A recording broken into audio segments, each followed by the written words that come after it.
Hi, thank you so much for tuning in to the South Miami-Dade Cultural Arts Center's Dance Talk for Helen Simoneau Danse in support of their performances on Friday, August 5th through Sunday, August 7th. I'm Annie Hoffman, and I'm the Education and Outreach Manager here at the South Miami-Dade Cultural Arts Center. This opportunity is brought to you with support of the Miami-Dade County Department of Cultural Affairs, the Board of County Commissioners, and the Office of the Mayor. Our panelists are going to be providing visual descriptions as they introduce themselves for those who are blind or have low vision. My visual description is I have pale white skin, shoulder length straight blonde hair, I'm wearing glasses, a patterned blue and yellow top, and behind me is a virtual background of the South Miami-Dade Cultural Arts Center. I'd now like to introduce our moderator, journalist Jordan Levin, who will introduce our distinguished panelists. Jordan? Hi, everybody. Thanks, everybody, for tuning in. Thank you, Helen, Thryn, and San, for joining us from, let's see, Miami, New York, and San, where are you? Philadelphia. Philadelphia. All right. And I am in Miami also.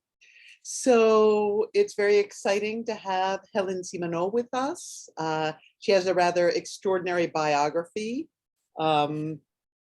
And I'll let her tell the personal part, but as an artist, very briefly, she is a Guggenheim Fellow. She is a choreographic fellow at New York City Center. She's been commissioned by all sorts of universities, festivals, and companies, including our own Dimensions Dance Theater, which will be premiering a new work of hers next weekend.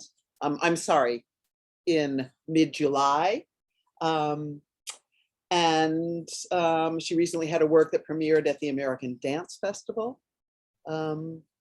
So we're joined by Thryn Saxon, a Miami-raised dancer, whose mother is Dale Andre, a major choreographer and mover of dance here in Miami, and San Wang, whose name I hope I am pronouncing correctly, another member of Helen's company.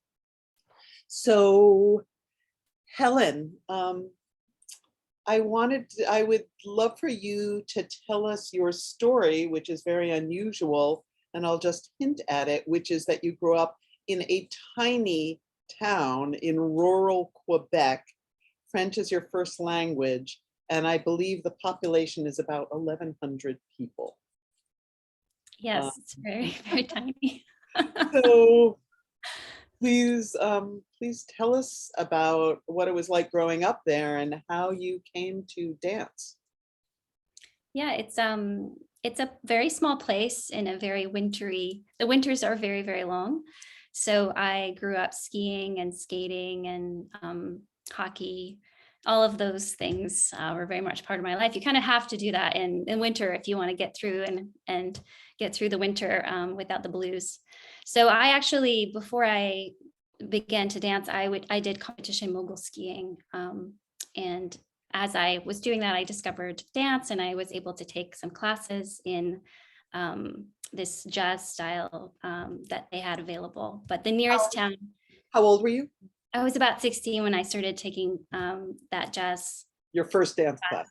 Yeah. It was just a friend of mine, and it was because I lived really far away, because it's a really small village, and I lived really far away from the next major city, which is like 40-minute drive. So one of my girlfriends, her dad said she could take class if she found someone else to drive, to share the rides to the city. So our dads would drive us, and that's how we figured it out. So that's how I was introduced to it. And then I always knew that ballet existed, but I didn't know that you could have a career in something other than ballet. And as soon as I figured that out, I went to a summer program in Nova Scotia, and there was a modern dance teacher there who was a professional dancer. And that's when I realized, oh, like, this is it. This is what I want to do. I didn't know anything about it. And how old were you? 17, 18? 17, yeah. So I applied to a bunch of different schools, and there was a lot of like you don't really have any experiences with this, and I found a place that was very competitive that I think initially they didn't accept me right away. They asked me to come to the summer program. And in those 5 weeks, they saw something in me and accepted me into the program at 17. I'm going to interrupt you and myself. I forgot to give a visual description. Oh, We yes. both did, yes. Yes. So I am a white woman in late middle age with chin length, wavy, gray-brown hair. I'm wearing a scoop neck white t-shirt, and I have a background of shelves of books and CDs and a wall of posters. Helen, what do you look like? I'm a white woman with short light brown hair and blue eyes, and behind me is a hotel room. All right. But what made you click into dancing so quickly? What did you love about it? Why did you connect to it? I think I was always really athletic. That was always something that made me feel really in my body and very present. And I'm not entirely sure what it was about it. I can't describe why. I mean, I love it. I noticed in the pandemic that it was missing from me, that physical experience. And so I don't know if I have a clear answer. I just know that when I'm dancing, I'm very happy and I feel very connected to my body and to myself. When did you start to choreograph? I started pretty much right away. So when I was accepted into a conservatory that had composition courses as part of the training. So as I was being introduced to ballet and modern, I also was being introduced to composition, just all at the same time. And I was in a class with people who had been to like LaGuardia High School and like had been dancing their whole lives. And that was really intimidating. And I also was going to school in English for the first time. So I also didn't always, like I could fake it, but I didn't always understand all that was going on. And so I didn't know American slang. So I found myself a little bit feeling like an underdog. But then when I was in composition class, I felt that was a more even playing field for me, and that I could really dive into whatever was interesting to me and try new things. And it didn't feel like I had a lack or I was, had a lot more to learn than everybody else. So I just started right away, and I was choreographing throughout my college experience. I love that story. I love that you came late to dance and instantly felt at home with it, and instantly felt at home with making up dances in a language that you weren't yet trained in. Mm-hmm. I wonder if that's part of why your work looks, well, I haven't seen your work yet, except for video, but I wonder if that's part of the power of your dance making. Since clearly many people have responded to it. I think there was something about when I was getting started in school that I didn't really have an idea of what dance was supposed to look like, or like what a dance was supposed to look like. I hadn't even seen that many dances. I remember people would throw names around like Martha Graham and Balanchine, and I had no idea who these people were. So I think there was that, like I was starting really fresh in my imagination. Wow.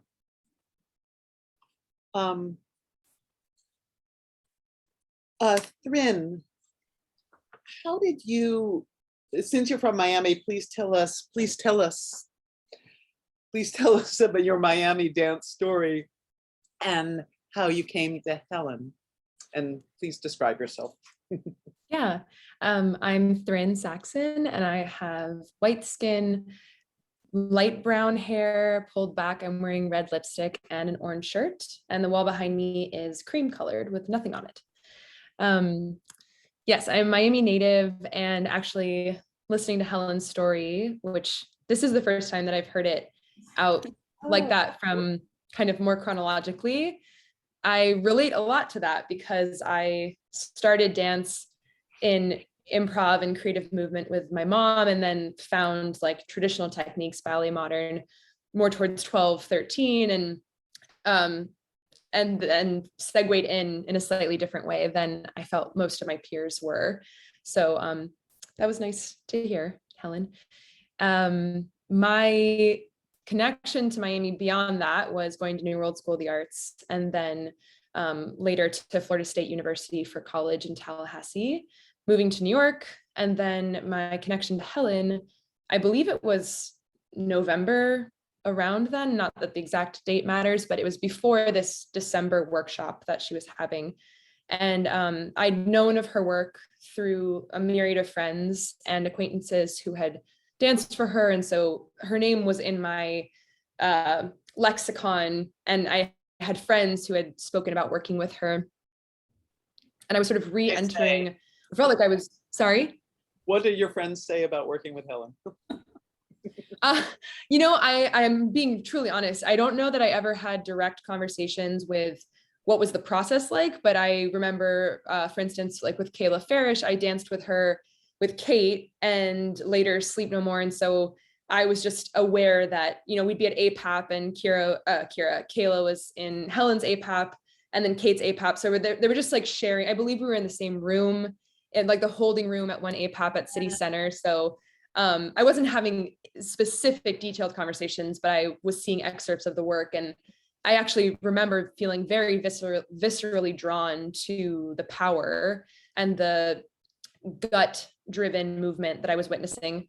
And then of course I was doing the jobs that I was in, so I wasn't following along directly, but then sort of re-entering back into New York after spending a considerable amount of time in Miami working with my mom on our own piece.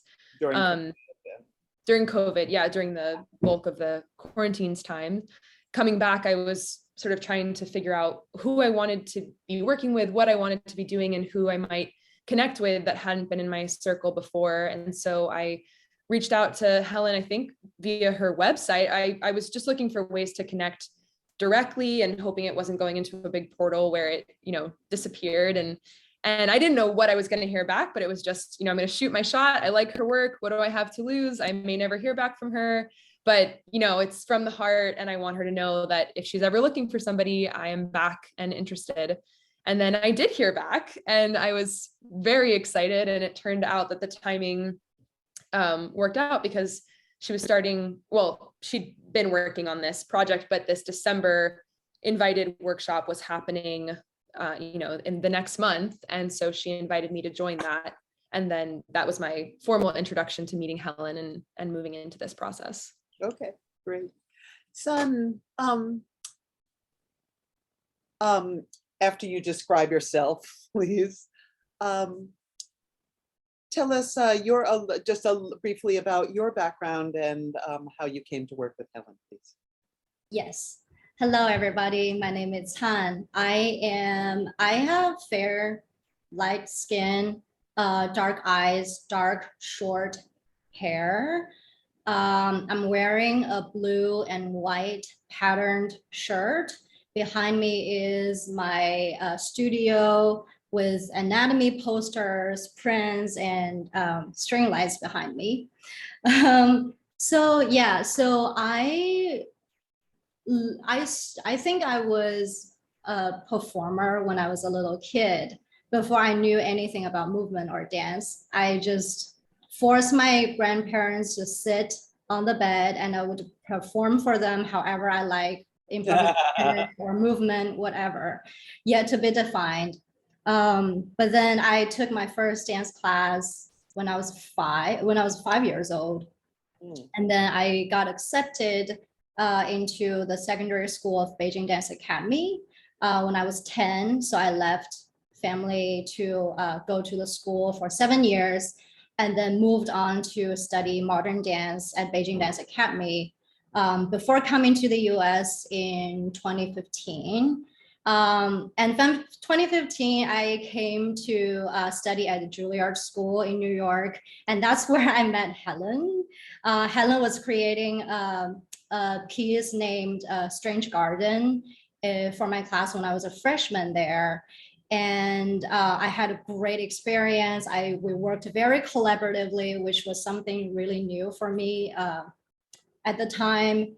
And then we stayed in touch throughout different occasions. We ran into each other, either in theater or on the street or somewhere else. So we kind of just had kept that connection going.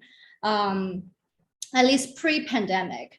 And then after the pandemic, we got in touch again. I got accepted into the MFA program at UArts.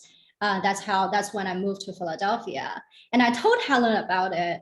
And then Helen said, so we kind of kept in touch until June, I believe. That's when Delicate Power Zoom virtual workshop happened. So we got in touch again, and Helen said, oh, like, would you be interested in coming to like have a movement workshop, on one of those days? And I said, yeah, in a hot summer day.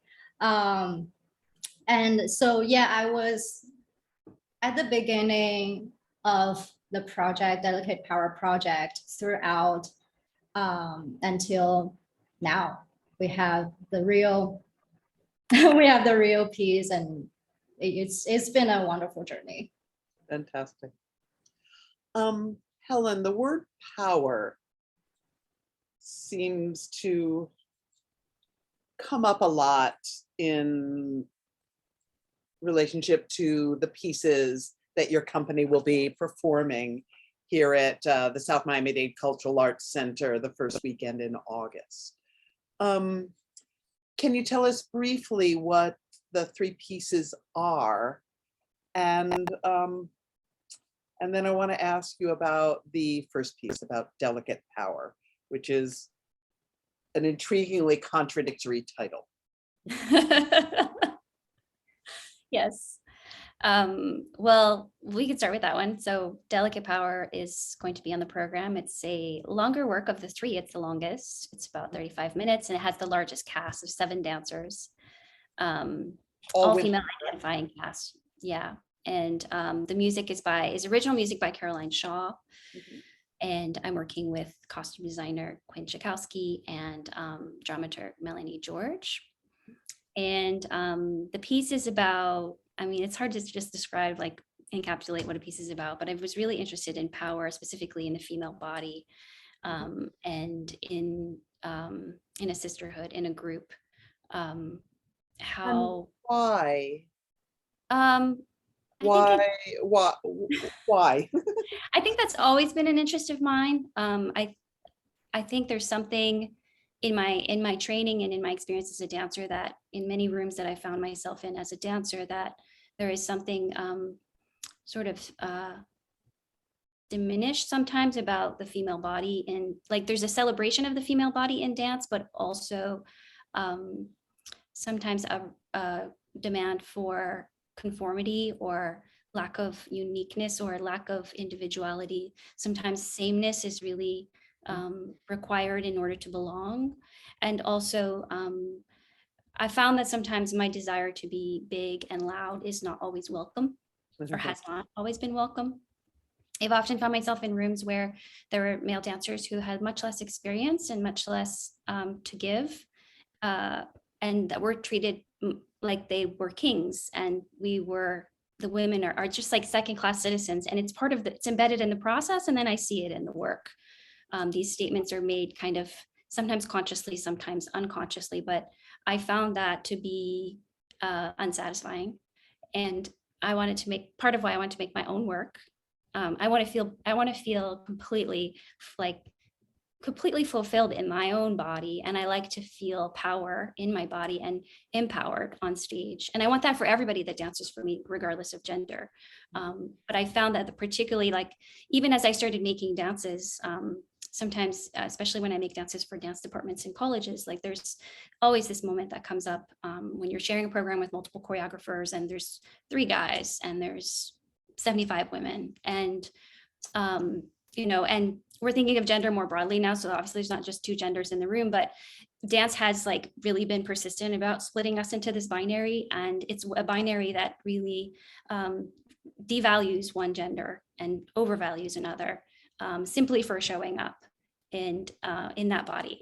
And I found that really off-putting. And so in a lot of situations where I find myself in bartering and trying to cast your piece, and everybody it just seems to always be the first piece of conversation is about, like, well, who's going to get the guys?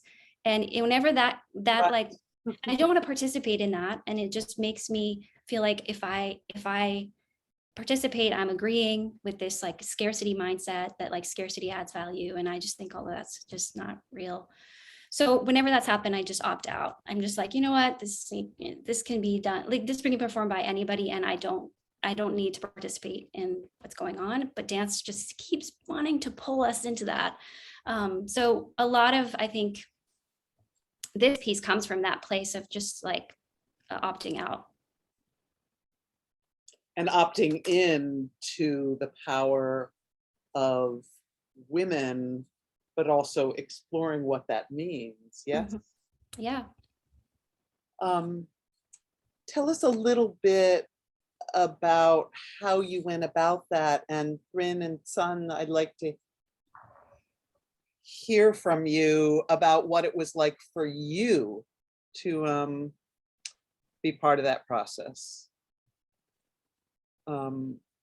So Helen, tell me how you set this up, how you set it up to have the women that you were working with on Delicate Power contribute to participate. I'm putting words into your mouth, but I'm guessing how you got them to draw on their power for this piece. Yeah, I started off, because of the pandemic, I ended up spending a lot of time in my grant writing mind.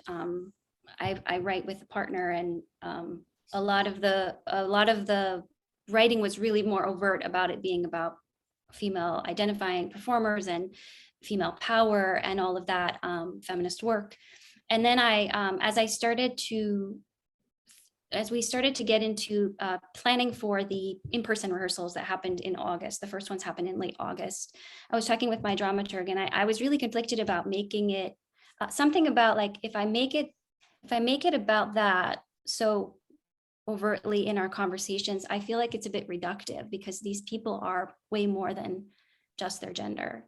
They're full human beings and have many facets to themselves that are interesting.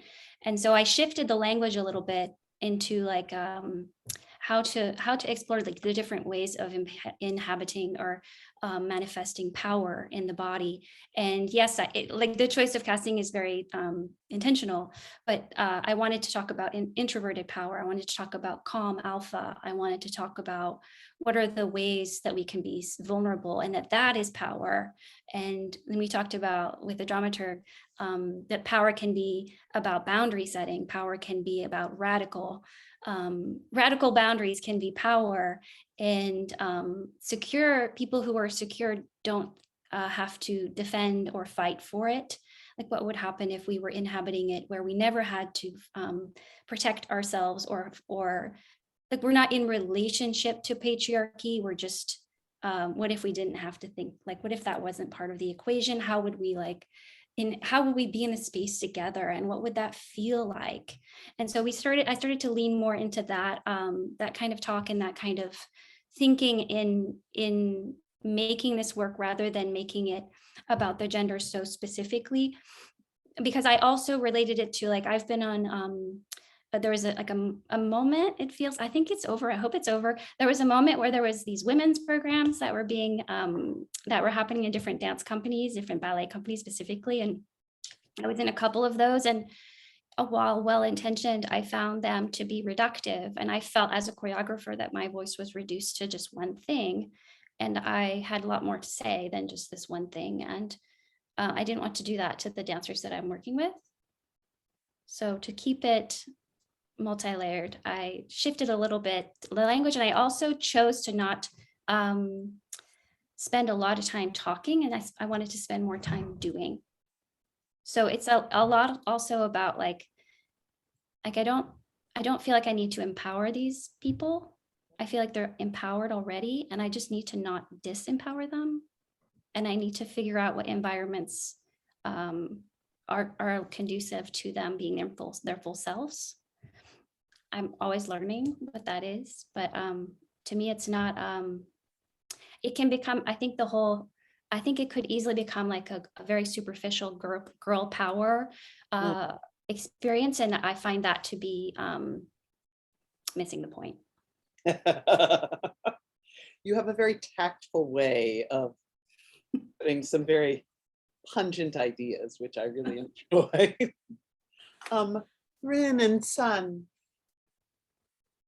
tell me what it was like to work on Delicate Power and how it was different, if it was different from other dance experiences you've had in the past.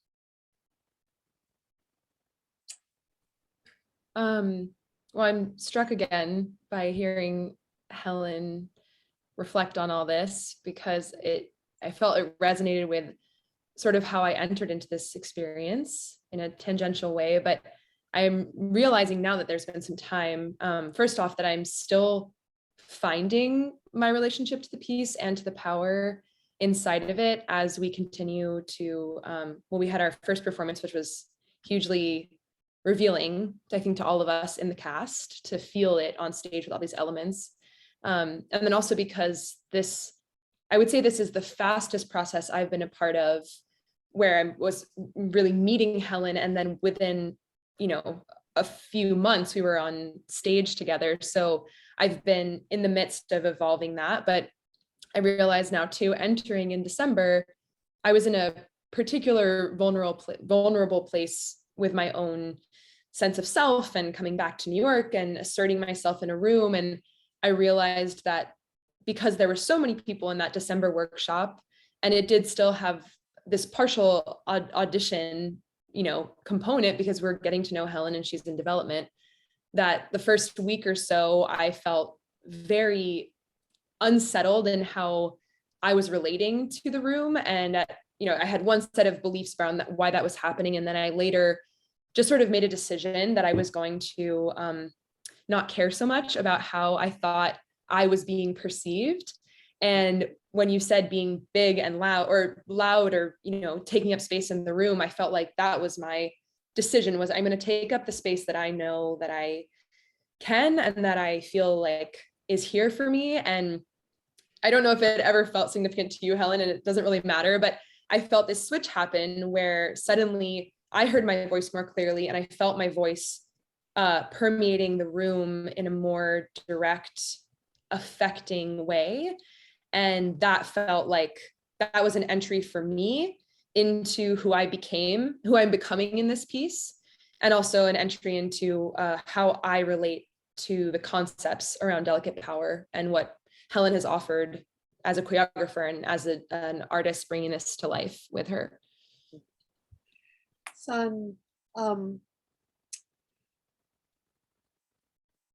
I hope it's okay to ask this question, but in addition to asking how you felt in working on delicate power, do you think that your being from China, which has a very different culture from the United States, do you think that played into the way you felt with this group of dancers or with this theme? Although it also seems as if you've been in the world of dance since you were tiny, which has its own culture. But what was your experience with delicate power? That is a wonderful question, because I return to these kind of questions very often throughout my career, or just throughout the journey of being a dance artist. I often reflect on where I am, where I place myself, what do I find. I think specifically for delicate power, just being honest, like with my experience, and in the process I didn't put much attention on where I come from, because there wasn't a need for me to ask myself that question. I think specifically with the cast that were performing together, specifically because the most direct feelings I get and experience I get was in the process of performing the piece, I have to exert myself into a soft power of caring almost. Like I not only like I wasn't thinking about just being the self, but I feel a lot better isn't the best word to describe it, but the experience of performing with the cast was the richest and the most fulfilling is when I listen to the group and when I connect to the group the most. That kind of brings out the power of the piece without me trying to prove or trying to tell the audience necessarily where I come from and what is it, and to be very specific about it.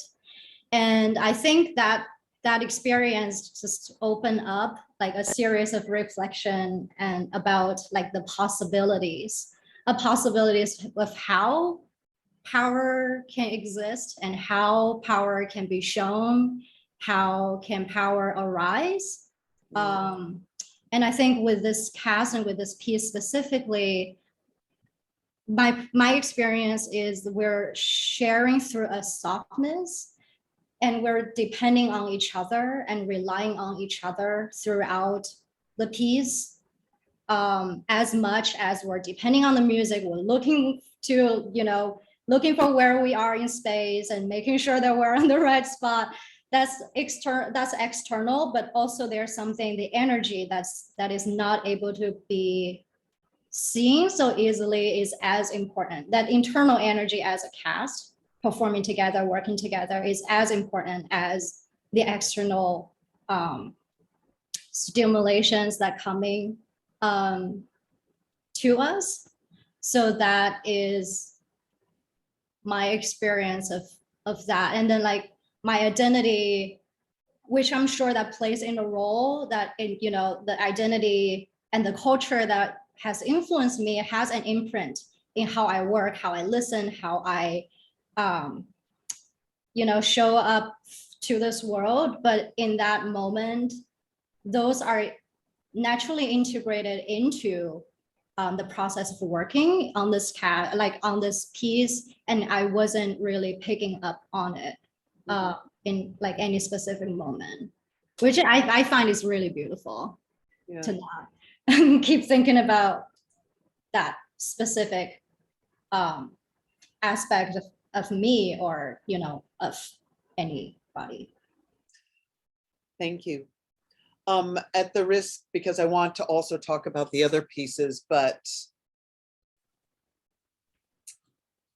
I think it's also really interesting to have this piece right now, especially at this moment in the United States, when the recent Supreme Court decision on abortion has just exploded what was already an ongoing tension about women's power and misogyny and the power of men versus women and our former president, and all of that tension has just been ricocheting through the culture in recent years. And it seems like a very potent time to be presenting a piece, performing a piece that engages with power that's innate to women, power without putting it in relationship to men in any ways,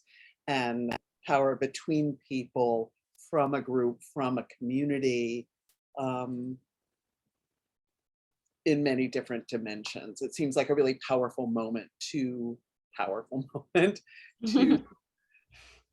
express this delicate power in this piece. Helen, tell us about the company will perform 2 other works.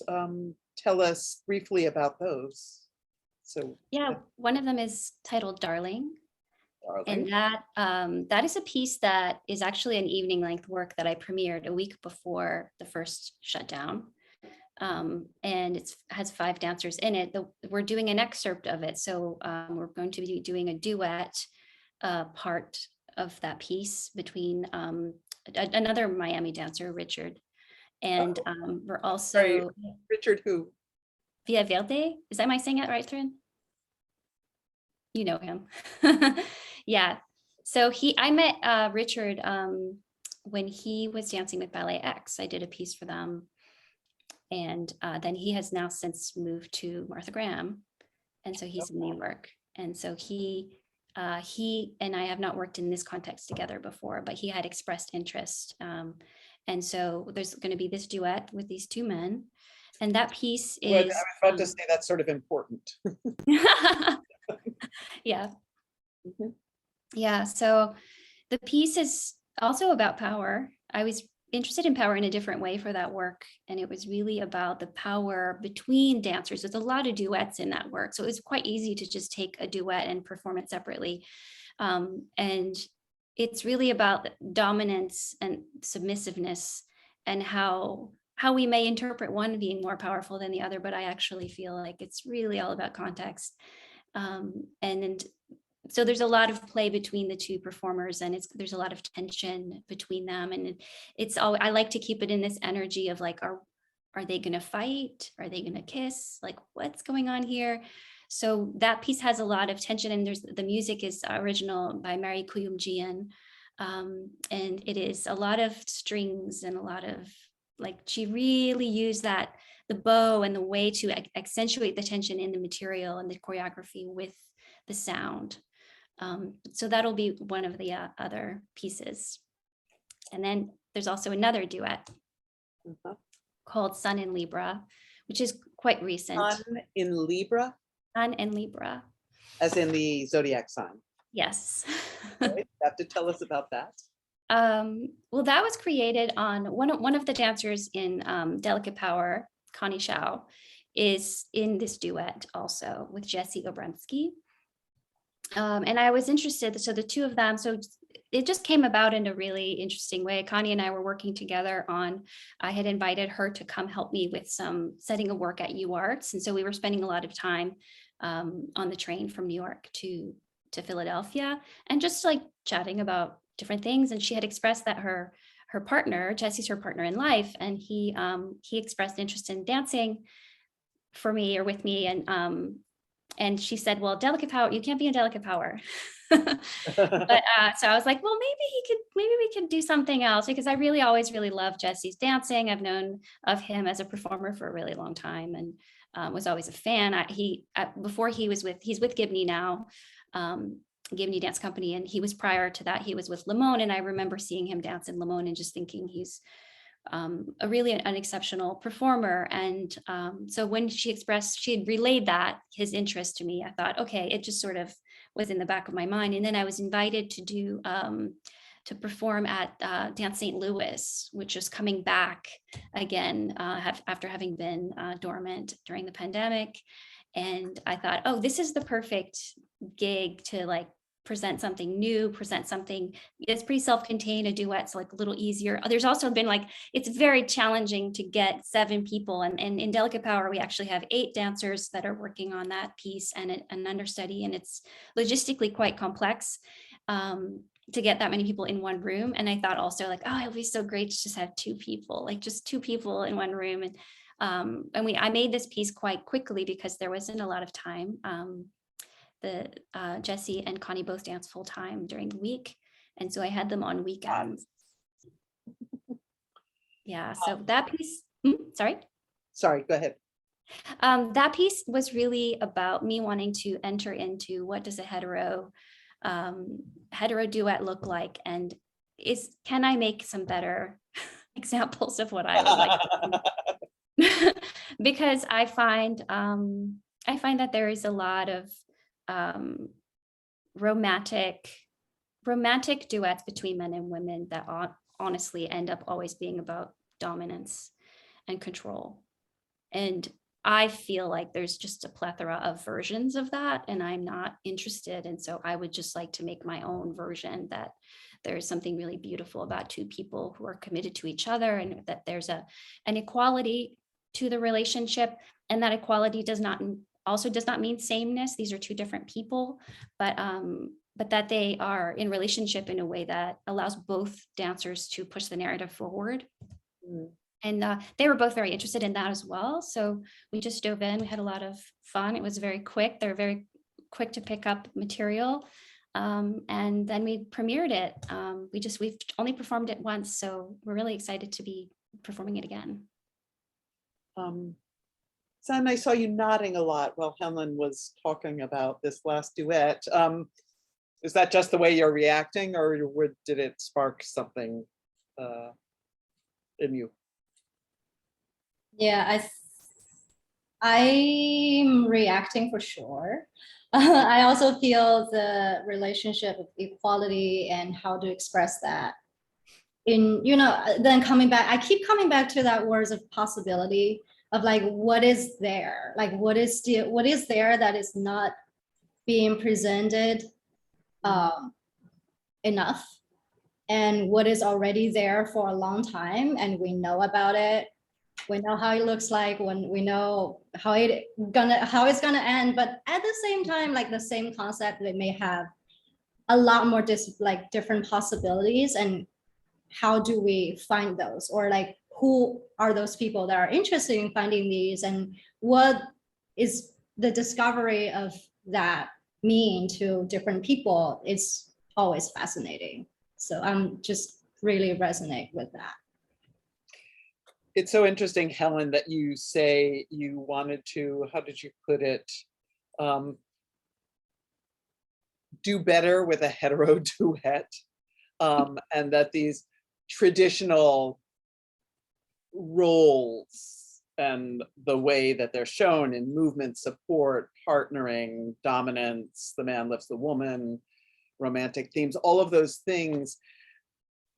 I mean, dance makers, choreographers have been doing something different since Isadora Duncan, right? Or Martha Graham, or release work and contact improv in the 60s and up through the 80s.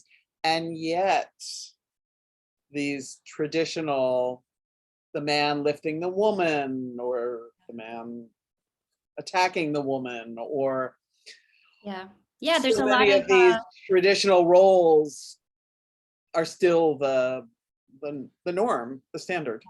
Yeah, there's a lot of I don't know, somehow I think sometimes we start to think that this is what it looks like, and we start repeating and replicating, and we're really rehearsing scenarios where women are disempowered and passively being tossed around. I don't know. And I also feel like it's not really also very, it's also restrictive for the male dancer. Like, they only get to inhabit this type of energy. And it also, I think, is quite dangerous, because dance, dance can be really beautiful. And if you make what it looks like violence pretty, it is dangerous. If control and dominance is portrayed as glamorous or passionate, I think that is a danger. And and so I really like to examine that when I'm watching, specifically male and female partnering. Thryn, this might sound like it's out of left field, but as Helen was talking about different ways to think about duets and relationships, I thought of the duet you did with your mother in the Mangrove piece last, Such Rooted Things, the live performance. And I don't know what it was like for the two of you to work together, but I was fascinated by seeing you dance together, mother and daughter, different ages, different dance experiences. So while this is very separate from Helen's work, I wondered if you could talk about what that experience was like a little bit. Yeah, well, in many ways, I feel like it's quite connected to thinking about delicate power, because I remember making a dance with your mom is also like a lot of therapy. So that in the midst of a pandemic. I'm sorry to interrupt. So for those who didn't see it, Thryn's mother is Dale Andre, a choreographer, a longtime choreographer here. Last year, Dale, Thryn, and other dancers performed Such Rooted Things, which is about climate change on the plaza outside of the Paris Art Museum, Miami, and it included this very beautiful duet with Thryn and her mother. I'm sorry, go ahead, Thryn. No, it's fine.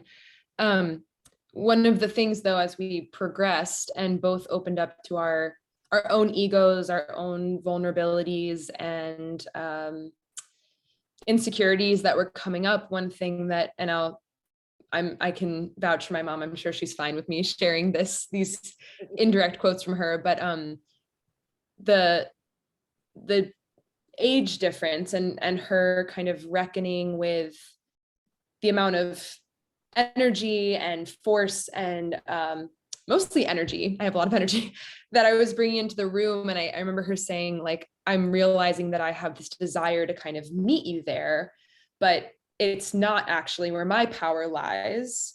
And it's really not about me showing that my, body at this age can do all these things. It's really, where is my power as a woman in my age group, and what do I want to bring? And so we spent a lot of time pulling apart like how her focus shift or the intricacies of just the lived experience that she has in her body that can be earth shattering just with the simple flip of a palm and a raise of the elbow, that was where her role in our duet really excelled and really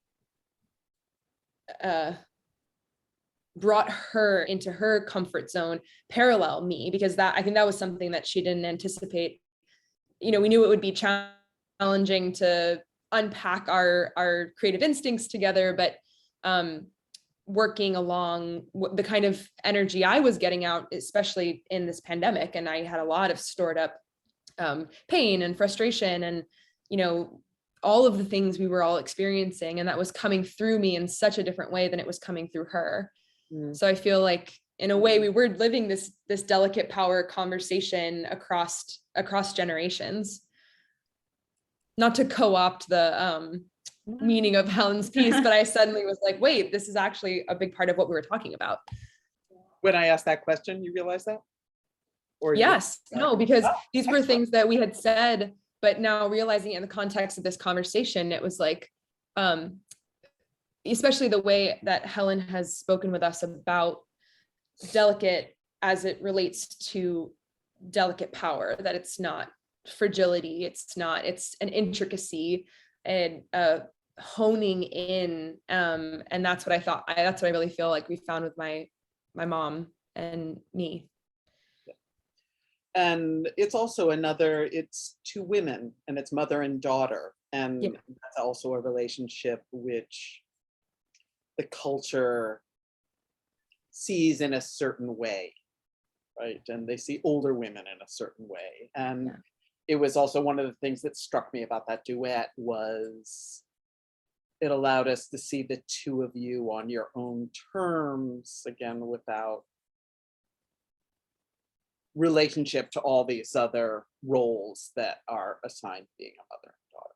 And being a mother and an older mother, I also related to that. Sorry. Oh, I wish I could see this. I could send you the video. I would love that. Yeah. Yes. And it was it was magical. It was outside at night, the Miami night, moon over Miami, next to the bay. We were just coming out of COVID. It was one of the first big live performances. People were really happy to be there. It was a magical evening.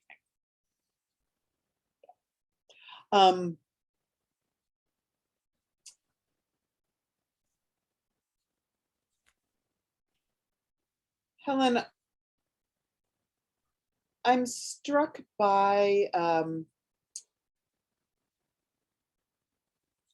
your open-mindedness about roles of all kinds. Not just male and female. I'm also struck by the diversity of what seems to be a very racially diverse company. And I'm not sure where I'm going with this, but I wonder if you're having started with, as a dancer, older, as an outsider to dance tradition, and even as a kind of cultural outsider, since you were from a tiny French-speaking village out in the country. I wonder if that helped to enable you to approach dance making in the way you think about dancers in a really different way. I wonder, I don't know. I do feel like being, I grew up speaking French and English, one Right. parent. My mother was from Nova Scotia and my father from Montreal. But we were in a very French place, so we were the only ones that spoke. Not very many people spoke English. And also there were 9 of us, so we were like these weirdos in this village. We were different. And so there's something to me, I think, about being part of a large family, like individuality, the individual within the group is always a theme. Belonging is always a theme. Going to the US so young on my own and trying to fit in, and I think belonging was just always like front of mind for me. I think about that every time I go into a different place to make work and different communities, and I think I do very much, I like to care for people feeling like they belong in the work environments that I set up. So it's not perfect, but I try. I think that that's something that's always a goal for me, to feel like I belong to, and for everybody else to feel that as well. That's a lovely thing to say. And also potent at this moment. Yeah. And I think also there's something about delicate power to me that has become more recently clear, that belonging, like sameness is not required to belong. Mm. The You price said- of entry is not conforming. What did you say? The price of entry is not conforming. Right. The And difference is equality actually, is not sameness. You said that Yes. earlier too. yeah, So what is this? Equality is not sameness, and you don't have to be the same to belong. yeah, Which are both very potent ideas right now, I think. yeah.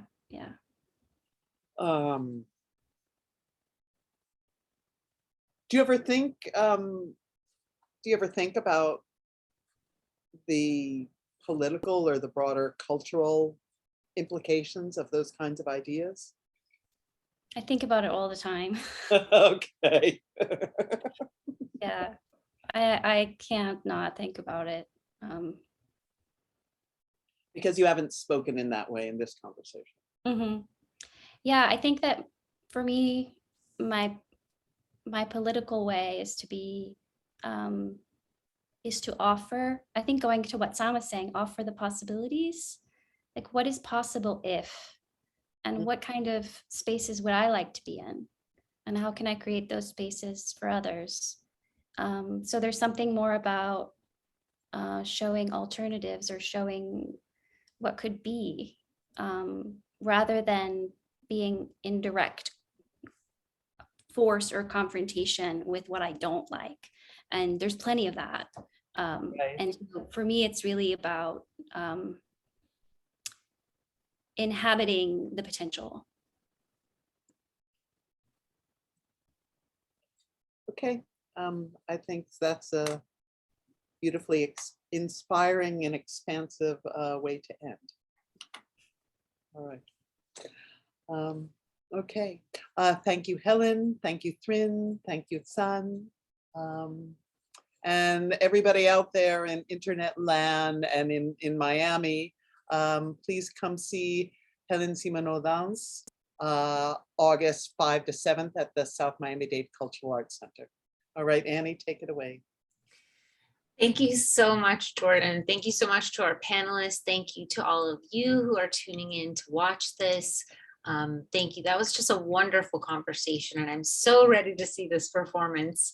As Jordan mentioned, tickets for the in-person Helen Simoneau dance performances at the South Miami-Dade Cultural Arts Center on Friday, August 5th through Sunday, August 7th are available now. So please visit smdcac.org to get your tickets. We look forward to seeing you there. Thanks so much. Good night, everyone.